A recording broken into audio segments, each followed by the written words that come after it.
Il y a un doigt dans l'écran. Bien content de vous voir ce matin. Mais c'est ça fait que j'ai pensé, donc c'est un plaisir vraiment d'être là, mais je voudrais ce matin là, faire ça peut-être en 2 volets. Un premier volet, là, parce qu'à mon église, à tous les mois, je fais une capsule Haïti. Alors on est rendu déjà à la capsule numéro 6. Je vais vous la partager à peu près 10 minutes. Puis à peu près, après ça, on va avoir un deuxième volet qui va vous parler du psaume 1. Wow! Mais aussi, je fais juste une petite parenthèse. Oui, Pasteur Jeff. Je crois qu'on va être là, le 1. Pasteur Jeff, pour ceux qui l'ont déjà vu en Haïti, quelques-uns déjà l'ont vu le matin à 5h30. On est sur le bord là, de la maison, de l'édifice missionnaire là, qui est là, où c'est qu'on est ensemble. Et 5h30 le matin, les gens arrivent avec le petit café, avec de couverture, et tout mêlé là, de la nuit, mais 5h30 le matin, c'est un baume. Alors, c'est une invitation en même temps pour sa venue, là, mais entendre le pasteur Jeff parler, c'est quelque chose, vraiment. Alors, je vous invite vraiment.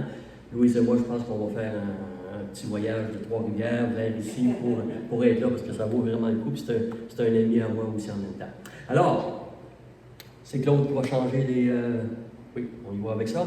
Alors, heureux de vous revoir ce matin, évidemment, c'est quelque chose que les capsules, je les fais dans les églises, des fois pour des amis.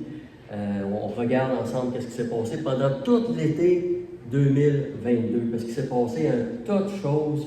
Comme vous avez vu, le pasteur Guito était avec moi, et dans plusieurs églises, on a fait, on peut changer, on a fait un concert à Québec, où je sais que ça a mobilisé un paquet d'églises. Merci Seigneur, parce que c'était les églises de Trois-Rivières, il y en a eu de Québec.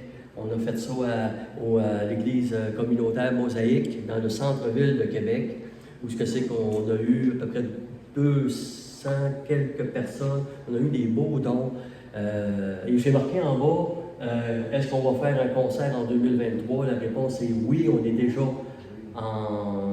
pour parler pour ça, pour trouver un endroit, mais Dieu est en train d'ouvrir dans les églises du Québec. Il y a une ouverture pour Projet Haïti et Main Internationale, juste une petite parenthèse, Main Internationale, c'est notre système de parrainage, où c'est une cinquantaine d'enfants déjà qui parrainent les enfants en Haïti. Alors, oui, concert 2023, on y va avec un autre. Présentation du projet, comme je vous ai dit, Haïti dans plus de 14 églises. En fait, c'est encore parce que je ne fournis pas de changer, parce que quand j'ai fait la capsule au début octobre, on parlait de 9 ou 10 églises, on est rendu à 14. Et je crois que Pasteur Guito, qui est encore au Québec, il y en a encore 2 ou 3 qui sont en train de faire. Puis moi, je suis encore parler avec l'église Source de vie de Trois-Rivières pour aller faire aussi une autre présentation bientôt. Merci Seigneur pour ça, merci vraiment. On est bien reçus partout où on va, parce que le projet n'est pas de Jacques, n'est pas de Guito, le projet vient de Dieu. Moi, c'est aussi simple que ça. Je dis Seigneur, moi, je ne suis qu'un conduit, je suis qu'un ambassadeur pour toi, mais c'est toi, Seigneur, qui dirige le projet Haïti, et il le fait. C'est ça qui est intéressant. Et donc, revenir éventuellement, bien sûr, un été plein de surprises. Oui, surprises, parce que normalement, le pasteur Guito que vous avez connu ne devait pas être au Québec. C'est les conditions géopolitiques, un petit peu, si vous suivez ça un petit peu aux nouvelles, c'est pas drôle en Haïti. Présentement, c'est la famine, c'est des gangs de rue. On ne peut même pas, je ne peux même pas me rendre à la mission. Ça serait trop dangereux. Puis je pense que ma femme, elle n'aimerait pas ça, pas du tout, que je parte pour Haïti. Mais pas du tout. Mais c'est ça. Donc, un été plein de surprises. Pourquoi? Bien, parce que le projet Haïti, c'était un tout petit projet qui a germé dans mon cœur, là, à peu près 6-7 ans de ça, où ce que c'est qu'on n'était pas connus, mais Dieu a pourvu à ce que, par les gens qui nous entourent, à se faire inviter, puis à percer au travers là, du temps. Alors cet été, comme on a vu, 14 églises et plus. Alors on a fait des rencontres, évidemment. On a notre église d'aujourd'hui qui nous prête gracieusement le local pour se réunir à l'occasion quand on a besoin. C'est ça, donc, il faut que je le mentionne. L'autre... Mais celle-là, c'est la deuxième. internationale. Oui, ben c'est ça. Rencontre Projet Haïti et Main internationale, on fait tout le temps les deux en même temps. Pourquoi? Ben parce qu'on a besoin de soutien pour les enfants qui sont en Haïti. Je vous rappelle une chose qu'on a vu cet été, mais quand il y a un montant, cet été, l'Église ici, vous avez donné un beau montant, merci encore une fois, mais cet argent-là est tout simplement pris et envoyé vers Haïti pour que les enfants puissent aller à l'école, pour que les enfants puissent manger tous les midis. Vous savez que l'école n'est même pas recommencée là-bas en Haïti. Non, l'école n'est même pas recommencée à cause des gangs de rue. Pourquoi? Parce qu'ils contrôlent tout ce qui arrive sur l'île. Haïti, c'est une île qui est république d'un côté, puis Haïti de l'autre qui est très petit par rapport. Mais présentement, les gangs de rue contrôlent complètement les arrivées de bateaux, les citernes de diesel, le propane, le riz, etc., etc. Alors nous, on ne peut même pas se rendre là-bas, mais nos enfants, présentement, ne peuvent même pas aller à l'école. Les hôpitaux sont pleins et les gens meurent. Les gens meurent parce qu'ils n'ont pas d'électricité, rien pour travailler, etc., etc. C'est très triste tout ce qui se passe là-bas. Mais Dieu est bon au travers de ça.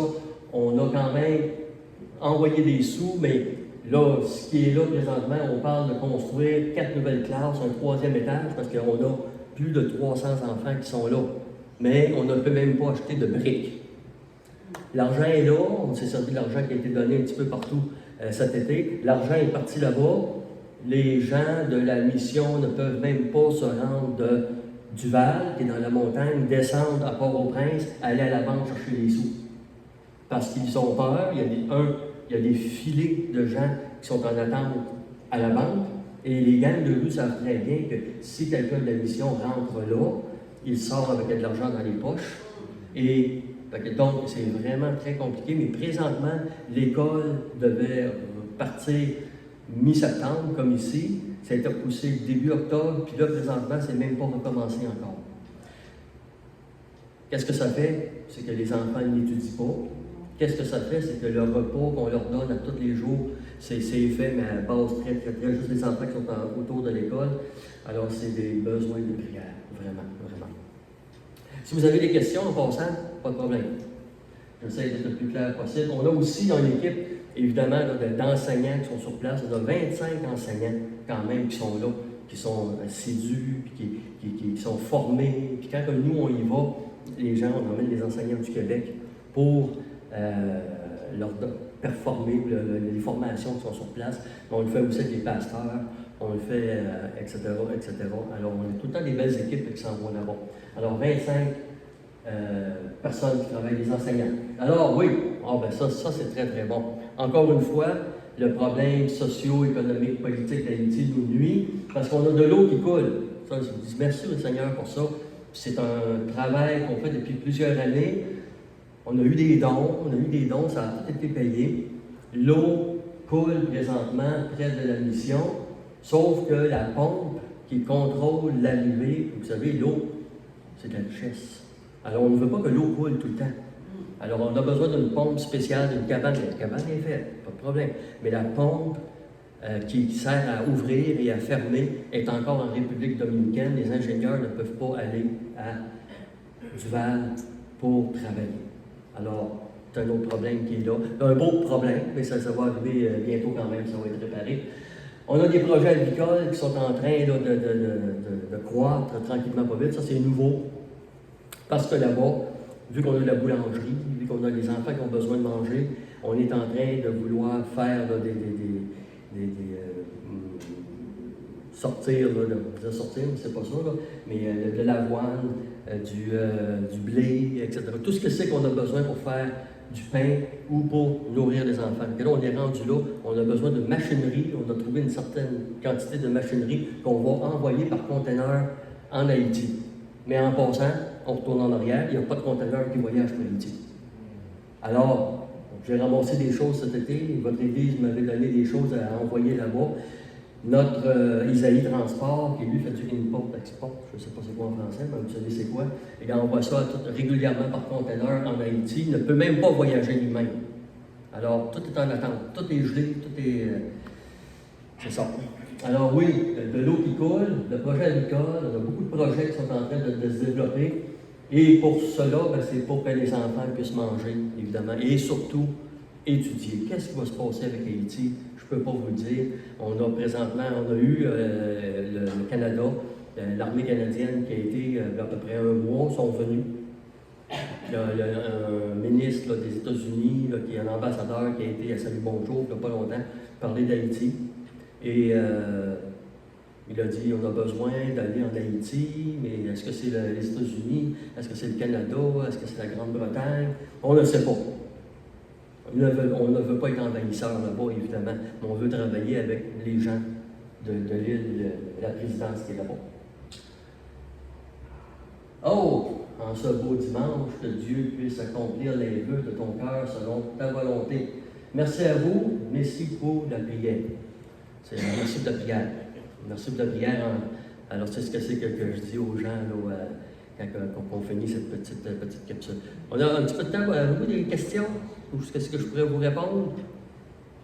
Ou c'est assez clair? Mais priez, s'il vous plaît. Ça, merci pour la prière, c'est écrit.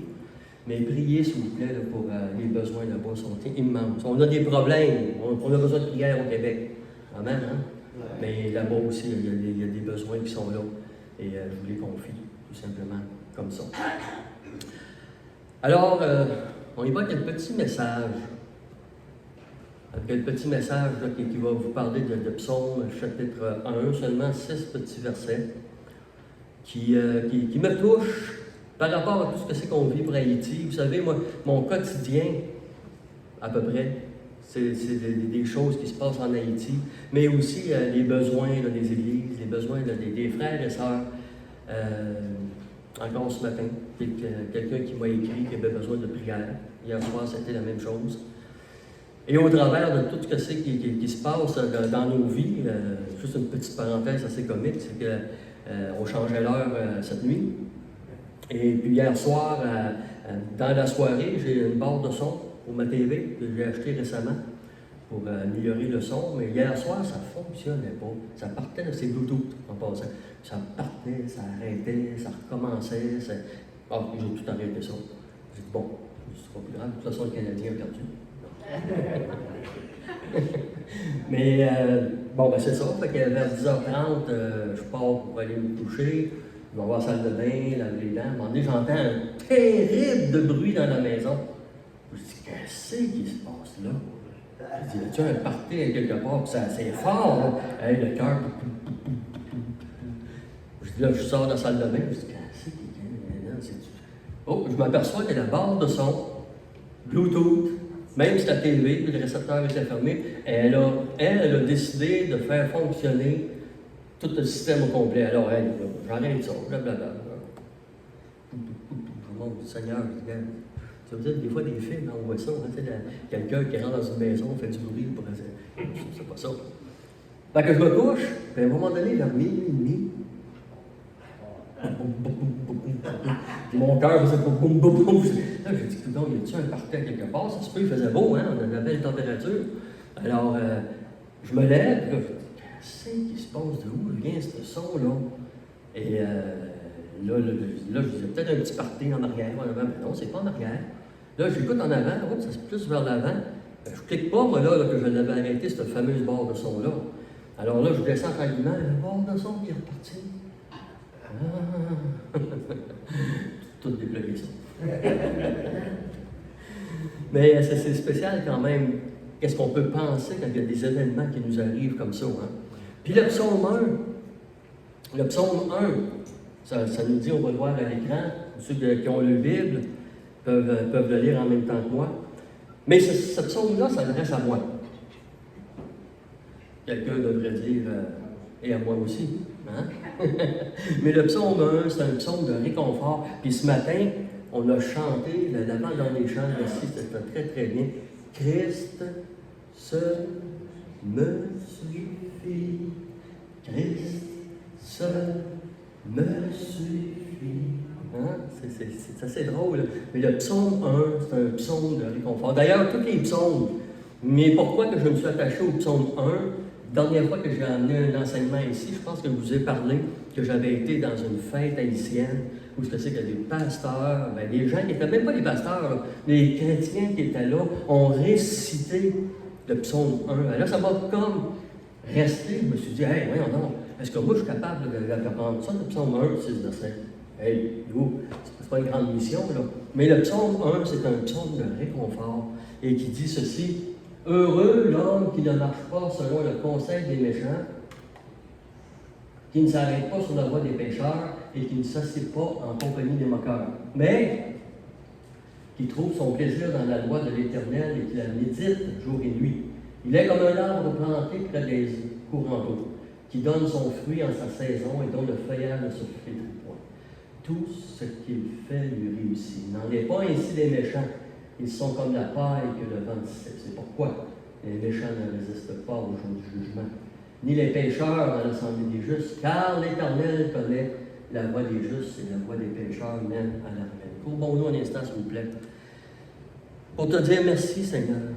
Pour te dire merci ce matin, Seigneur, pour cette parole des psaumes.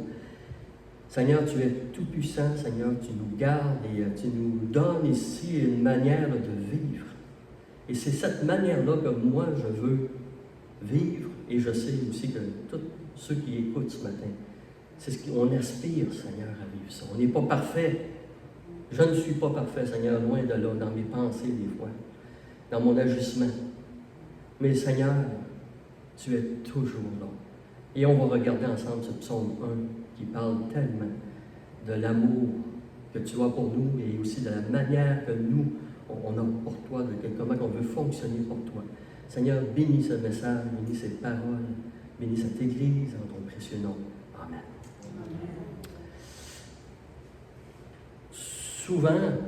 Souvent dans ma vie, j'ai eu à m'interroger sur un paquet de choses. 40 ans de vie chrétienne, comme pasteur, comme enfant de Dieu, comme directeur de mission à Haïti. J'ai plein de choses, j'ai plein d'interrogations que je me pose, que je dépose aussi devant Dieu. Le truc, dans le psaume 1, c'est vraiment de déposer les choses de notre cœur devant Dieu. Avant de m'engager dans quelque chose, combien c'est important de remettre ça à Dieu, de dire, Seigneur, qu'est-ce que tu penses qui est bon pour moi? Est-ce que c'est bon?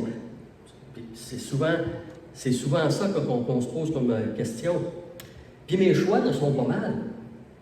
Hein? Parce qu'avec 40 ans de vie chrétienne, je dois vous avouer que je connais la parole de Dieu. Est-ce que je la connais complètement? Oh que non. J'apprends encore. Mais à chaque fois que je prends le temps de déposer ça au pied de mon Dieu, même si Jacques Plante pense que c'est bon, je demande à Dieu, qu'est-ce que toi tu en penses? Qu'est-ce que tu as pour moi dans cette situation-là? La semaine passée, j'étais un petit peu comme je dirais en recherche d'emploi.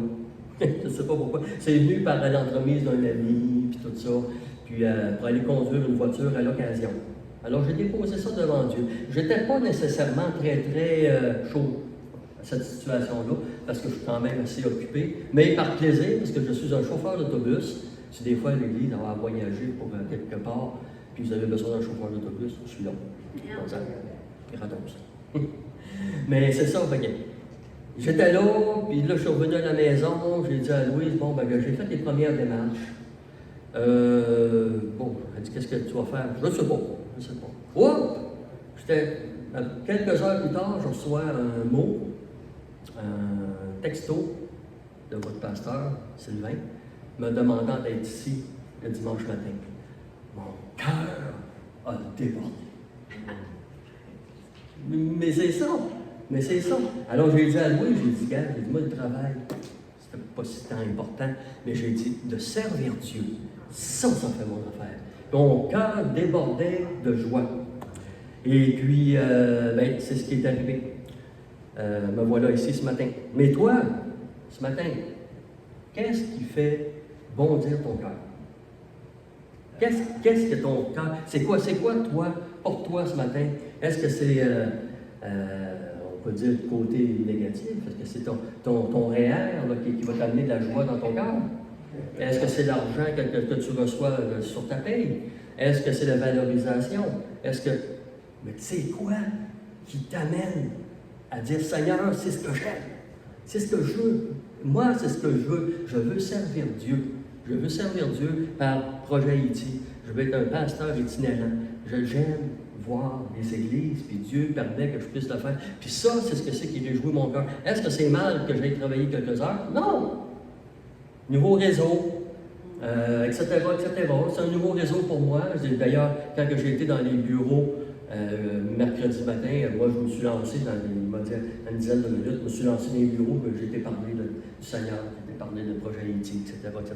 Mais c'est quoi, toi, là, qui te fait bondir ton cœur ce matin? C'est quoi? Pose-toi cette question-là. Proverbe 16, la prochaine. Proverbe 16, versets 1 à 4, ça nous dit ceci. Les projets que forme le cœur dépendent de l'homme, mais la réponse que donne la bouche vient de l'Éternel. Ça, j'ai appris, frères et sœurs, j'ai appris ça très tôt dans ma vie chrétienne. On peut en faire des projets. C'est bien. C'est très bien de faire des projets. On en prend des projets. C'est la vie. Mais ça vient de ma bouche. Mais qu'est-ce qui sort de ça? La réponse, elle vient de l'Éternel. Toutes les voies de l'homme sont pures à ses yeux, mais celui qui pèse les esprits, c'est l'Éternel. C'est l'Éternel.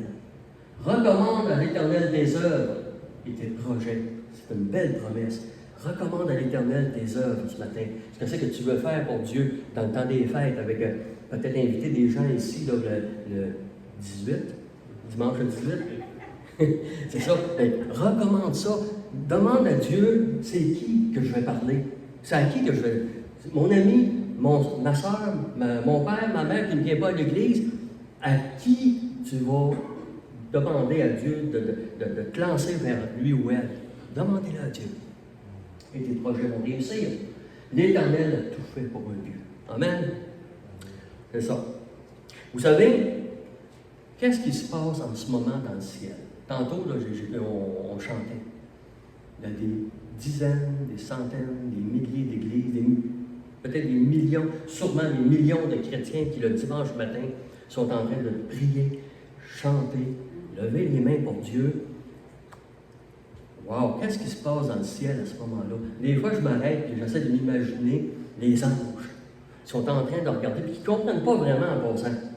C'est une autre manière de voir les anges, c'est pas pareil. Ils sont là, ils scrutent, mais le Seigneur est là, puis lui, il entend ton cœur, il entend ta voix, il entend tes projets, il entend tout ce que c'est que tu veux faire pour lui. Imaginez-vous le dimanche, ici, c'est des milliers, des millions de louanges, des milliers, des millions de paroles qui montent au ciel. Imaginez-vous comment est-ce que le Seigneur regarde ça et il dit ça, c'est mon Église. Amen. Amen. Venez-vous pas que ça ne mélange pas. Ça, c'est mon Église imparfaite. Pas parfaite, désolé, on est toute une gang d'imparfaits. Mais on n'est pas parfait, mais devant Dieu, on est blanc. On est rouge, on est blanc, parce qu'on a été purifié, on a été blanchi par le sang de Christ. Ça, c'est quelque chose. Mais c'est ce que c'est que ça dit. Dans le ciel, il se passe des choses extraordinaires. Le psaume 121, verset 4. Je ne sais pas si je l'ai mis, Claude. Peut-être pas. OK. Psaume 121, Psaume 112, verset 1. Mais on revient à la 12. Peut-être que pas. OK, le psaume 1 renferme trois grandes vérités. Trois grandes vérités. On les a déjà lues. Je les ai déjà lues, évidemment. Mais ça m'a touché quand j'ai fait ça. L'homme ou la femme, il est en train de dire, voici comment est-ce que c'est que tu peux marcher pour moi. Tu peux vaquer comme chrétien parmi ta famille, parmi l'Église. Il dit, premièrement, l'homme, celui qui ne marche pas avec les méchants. Je vais le lire, juste pour vous le rappeler. Heureux l'homme qui ne marche pas selon le conseil des méchants. Je pourrais élaborer, mais je n'élaborerai pas. Mais aussi celui qui ne s'arrête pas sur la voie des pécheurs. Le troisième, et qui ne s'assied pas en compagnie des moqueurs. C'est quelque chose, hein? Avec ça, avec le psaume 1, on a tout ce qu'il faut pour la marche chrétienne. Un verset, 2 versets, 6 versets, on a ce qu'il faut pour fonctionner dans notre vie chrétienne. Jeune chrétien, plus vieux chrétien, nouveau converti, si tu regardes ça, avec ces 3 points-là, et le psaume 112, lui, il dit, on a vu le verset 2, qui trouve son plaisir dans la loi de l'Éternel, mais psaume 112, 1, qui trouve un grand plaisir à ses commandements. Qui trouve un grand plaisir. Puis des fois, malheureusement, ben, tu sais, je prends ma Bible, puis bon, ce que je vais lire aujourd'hui. Ouf! C'est pénible. Hein? Ça m'arrive, ça me gêne pas. Ça me gêne. Puis là, quand je regarde ça, un grand plaisir. On devrait être capable de trouver un grand plaisir parce que la parole de Dieu, c'est ce que c'est qui est le plus riche. C'est le plus riche. Trouve un grand plaisir. Seigneur, aide-moi à trouver du plaisir là-dedans. Puis il y en a, psaume 1. Hey, wow, c'est tout à fait fantastique. Dieu nous donne dans le psaume 1 le remède à nos pensées dépressives, nos interrogations. On n'a pas toutes les réponses. Je n'ai pas toutes les réponses. Mais dans le psaume 1, il nous dit, gars, fonctionne comme ça, tu vas voir, ça va bien aller. Parce qu'il connaît mon cœur. On voit le jour, médite-le, jour et nuit. Hey, êtes-vous comme moi? La nuit, des fois, on pense à des affaires. Oh que oui. Pourquoi la nuit? Ah, j'ai une réponse. J'ai une réponse. Parce que le jour, souvent, on est occupé. Toutes sortes de choses. Hein? Oh, puis sinon, on a la TV, le cellulaire, on a les amis. Exact. Oui, c'est ça. On a tout ce qu'il faut. Le bruit. Le bruit est là, puis le bruit nous empêche de penser à Dieu. Sauf que tu arrives la nuit, tu t'arrêtes sur ta couche, un petit peu comme David dit, puis il dit, le jour, tu es là, et la nuit, t'y voici. Parce que Dieu est là, puis bien souvent, la nuit, c'est tranquille. C'est tranquille, puis là, ça nous... Attention, il y a 2 choses là-dedans. Là. Oui, c'est bon de se coucher le soir, puis de méditer, de prier, effectivement. Attention de ne pas laisser aussi la place à l'ennemi, parce qu'il est là aussi. Et là, on peut partir en vrille et pas dormir. Hein? Il faut faire attention. Là.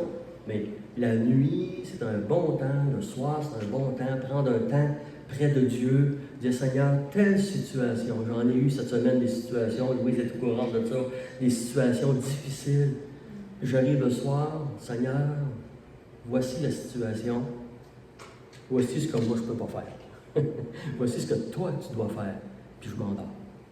Pourquoi? Parce que Dieu entend. Dieu aime ça quand on lui remet. Les pasteurs, les dirigeants, on sait c'est quoi. Je suis certain que Sylvain, il sait exactement ce que je dis. Il y a des choses qu'on ne peut pas faire. La seule chose qu'on peut faire en grand, c'est de prier. Être intermédiaire entre le problème et Dieu. Gars, Seigneur, voici la situation. Christ est la seule source de plaisir durable. Je m'en pas 40 ans de vie chrétienne, j'aime encore Dieu. Parce que je sais qu'il lui-même, évidemment, mais j'aime encore Dieu. J'aime encore le servir. J'aime être dans la présence de Dieu. Christ est la seule source de plaisir durable. L'homme heureux se conduit en véritable ami du méchant. Hein? On peut être ami avec des gens autour de nous, là. Mais attention, on ne doit pas être partenaire de ces gens-là. On peut leur proposer des choses. À la mine, les gens savaient que j'étais pasteur, puis les gens m'arrêtaient souvent parce que j'étais même préposé par la mine au compte-ligne, des choses comme ça. Quand je m'arrêtais, puis même mon patron, il me disait des fois, c'est lui qui venait me chercher pour m'envoyer conseiller quelqu'un. Quand que les gens me demandaient, Jacques, j'ai besoin d'un conseil, je les regardais dans les yeux. Est-ce que tu veux vraiment savoir ce que je pense? Parce que si tu veux que je te flatte, c'était pas bon. Parce que la personne de moi, est-ce que tu veux vraiment que je te conseille, selon Dieu? Si la personne me disait oui, voici ce que je pense. Voici ce que c'est que tu devrais faire avec ta famille. Ce n'était pas des chrétiens, là. Puis les gens venaient me voir pour ça. Alors, l'homme heureux se conduit en véritable ami du méchant, mais pas en partenaire avec le méchant. Et le psaume 23:3 nous dit « Il restaure mon âme.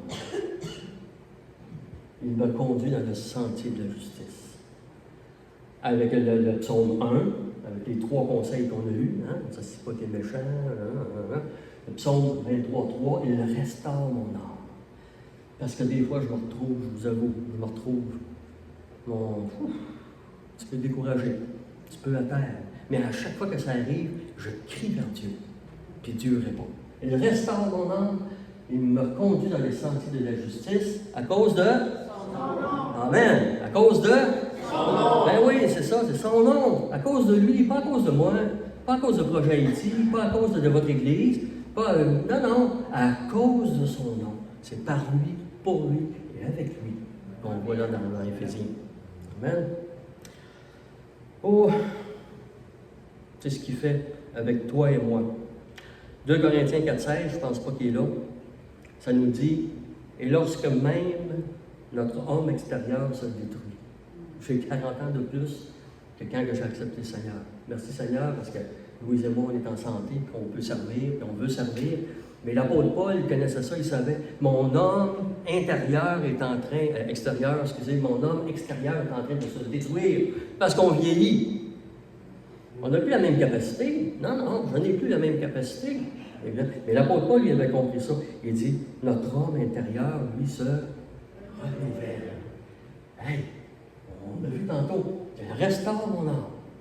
C'est ça mon Dieu.